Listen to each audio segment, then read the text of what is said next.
Hey everyone, Scott here to discuss As Good as It Gets, starring Jack Nicholson, Helen Hunt, Greg Kinnear, and Cuba Gooding Jr., directed by James L. Brooks. Now, I've never seen this movie before, so this will be my first two viewings of this film, and let's see how I like it. Let's get into it. An author named Melvin Udall, played by Jack Nicholson, tries to put a neighbor's dog named Verdell in the elevator so it could be do its business as Melvin carries him to put him in the laundry room or trash room or wherever that is, as he hates dogs.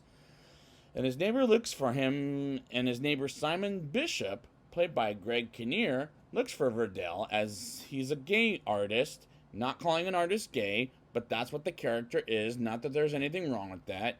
And Simon has an art party with Frank Sachs, played by Cuba Gooding Jr., as a local neighbor finds Verdell eating diaper poo, let's say, in the trash, and the neighbor brings him back while in the party. And Simon and Frank go to Melvin's apartment to have a word with him, as Melvin has a smart ass response and shuts the door in front of Simon's face. Melvin gets briefly back to work until Frank has some choice words with him.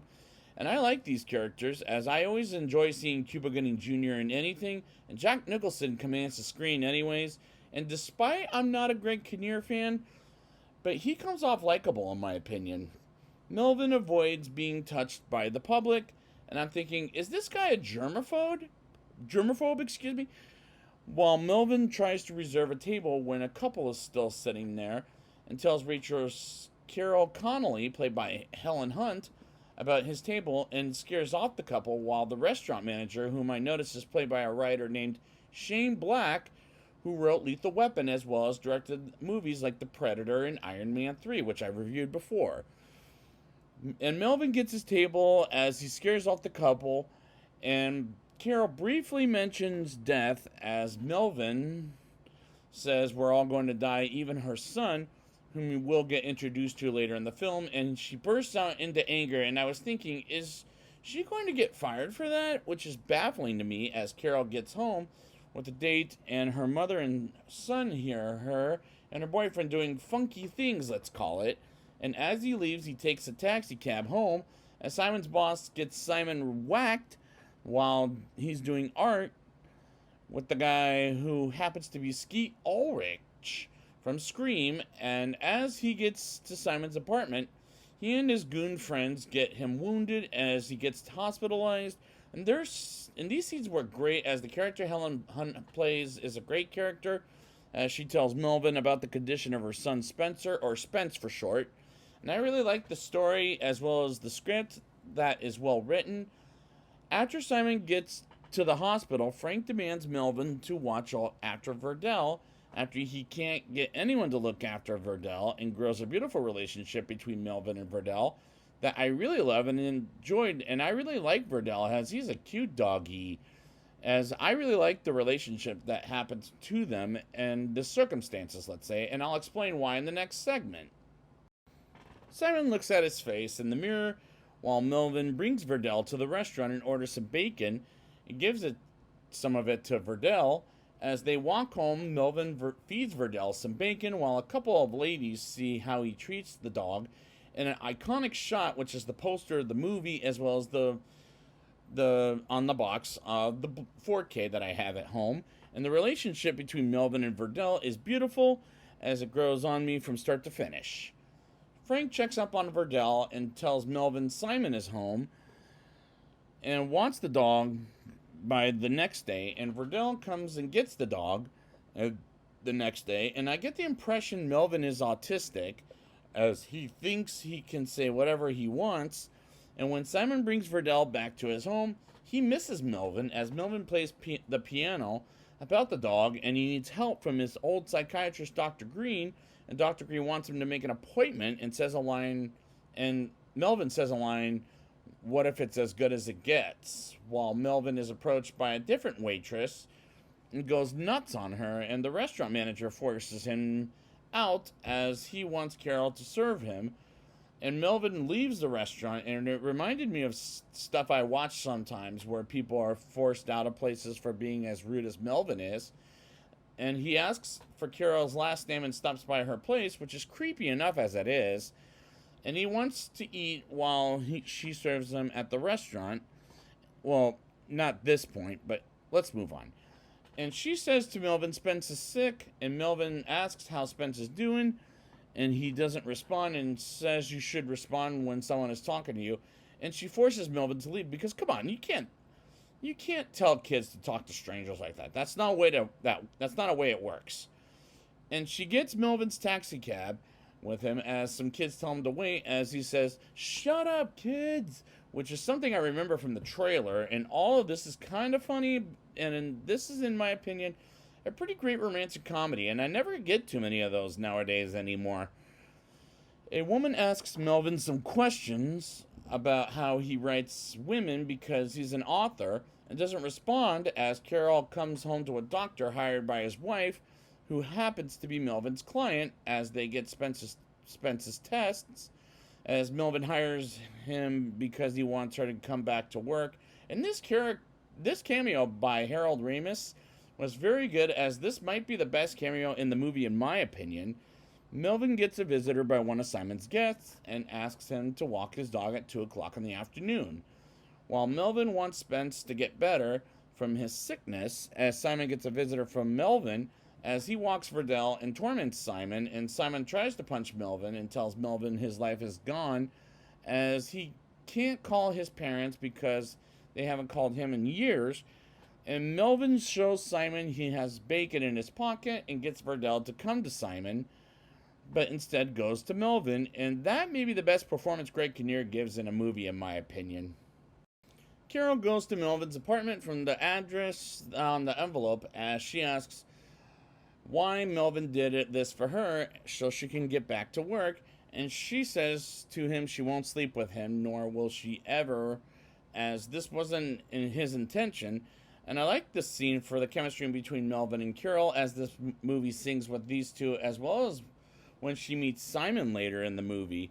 Melvin brings Chinese soup and to Simon, and Melvin has a chat with Simon about how he's being clearing his head, while Carol writes a very long note to Melvin, as Carol's mother tells her to calm down from the stress of writing the letter and go out with her. And that's some very good advice her mother gives to Carol. Just take a break, as this movie is works tremendously. The next day after Carol and her mother go out, well, the next scene I should say, that's when they go out. Melvin takes Frank to the restaurant where Carol waits on the table they're at, and she gives him a thank you note, and he takes it back, and Frank tells Melvin to take Simon to his parents in Baltimore by the next day, and Carol wants to go with them, and he offers her to go with them in Frank's convertible, as Carol reads her thank you note to Melvin. And the acting between Jack Nicholson and Helen Hunt is very well done, as this movie is very well done in my opinion. Carol packs for a 2-day trip to Baltimore, and so does Melvin and Simon, while Carol decides to call Melvin and ask him if she has to bring a dress there for a fancy restaurant, as she takes a bus to their apartment complex, and they go to Baltimore. And this is when the movie starts to sing for me, which is the chemistry between Melvin, Carol, and Simon, as it works so well. As they get closer to Baltimore, Simon is reluctant about seeing his parents and why he can't visit them, which is because he was painting his mother while in nudity, off screen by the way, and his father caught them and yelled at Simon while defending his mother, and his father tells him to never come back, as Melvin rudely interrupts a couple of times and acts like a smart ass. But the story was sad for sure, and the cinematography in Baltimore is great to look at, as is the rest of the movie. Melvin, Carol, and Simon arrive at the hotel, as Melvin asks if Simon's life is easy, while Carol learns Spence scored a goal at a soccer game, as she was on the phone with Spence and her mother, as she comes in their room happy, and they go out to dinner, and Carol dressed nicely while Melvin dressed casually. And when they get to a fancy restaurant, Melvin realizes he needs to wear a suit and tie and goes to a store and buys one and comes back to the restaurant with the suit and tie, and he looks sharp. And when does Jack Nicholson never look sharp in general? Despite he has Alzheimer's, from what I've heard. I don't know if this is true. Please forgive me if I said that wrong. And he insults her as he gives her a compliment he meant about how she makes him want to be a better man, as Carol kisses Melvin, and he suddenly goes back to insulting her by saying something about why he didn't know why he brought her to Baltimore in the first place. And the editing in the scene is very good. Simon tries to call his parents, and Carol barges into Simon's room and makes it hers also as she takes a bath, while Simon wants to draw her while preparing for her bath. And the next day comes, Melvin comes in and gets the wrong idea as he's leading to believe Simon slept with Carol, and Simon hears from his parents and they forgive him, but can't see him for reasons I'll never understand.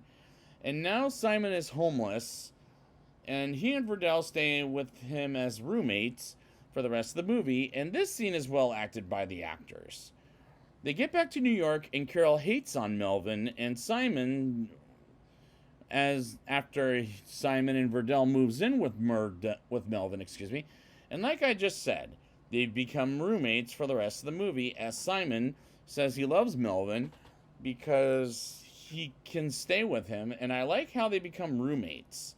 Carol calls Melvin and tells him how sorry she is, and she enjoys being around him, and she prefers not to see him ever again, and thanks him for the trip, while Melvin should have danced with her in the restaurant, I'll say. After they hang up, he has a chat with Simon about how he's suffocating in life, and Simon says Melvin doesn't have to be insulting and tells him to come over to her place as he has a chance with her. And the monologue said by both Jack Nicholson and Greg Kinnear was said perfectly by them. If it were any other actor saying it differently, it could have been worse. But thank God it wasn't. I'll say that much.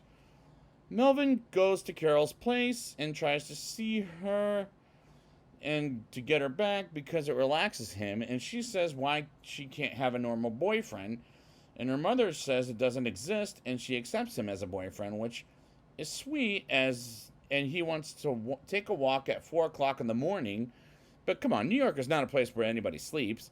And he brings up a cafe that'll be open soon, and they walk there and tells her lyrics to a song he was trying to put on the radio, but she said she doesn't like it at one point in the movie. And he gives her a very nice compliment about how she says and means it at the same time. And they smooch, and the cafe opens, and they go inside to get some food from there. And the credits roll, and this may be the best and most non-cliched of an ending of a romantic comedy yet to date. And I love this movie for that, and the way it's directed, as this movie still holds up to this day. Now it's time for my rating. I'll give this movie a 9.0 out of 10. I do like the characters as Jack Nicholson commands the screen. Helen Hunt is great, and so is Cuba Gooding Jr. And Greg Kinnear, despite I'm not a fan of his, turns in some great work. And I really like the relationship between Melvin and Verdell as it grows on me from start to finish. It has a well-written script, as it was funny at times, and this is a pretty great romantic comedy, in my opinion, in which we don't get too much of that anymore. And the chemistry between the three actors, Jack Nicholson, Helen Hunt, and Greg Kinnear, worked so well as for a romantic comedy, as they have scenes together, this movie sings for me, as well as the chemistry scenes. The movie works tremendously, as the writing is very well done, and this is probably one of my favorite romantic comedies, in my opinion, as this is a strong recommendation, as I really love the relationship between Melvin, Simon, and Carol, and Verdell the doggy, as well as Harold Ramis making the best cameo in this movie, in my opinion. And this movie's well done, and I don't expect that from romantic comedies, as there's not too many of them anymore. So I'd like to thank you guys for joining me, and next time I will be back with Volume 4, His Girl Friday, from 1940. And until then, is this as good as it gets?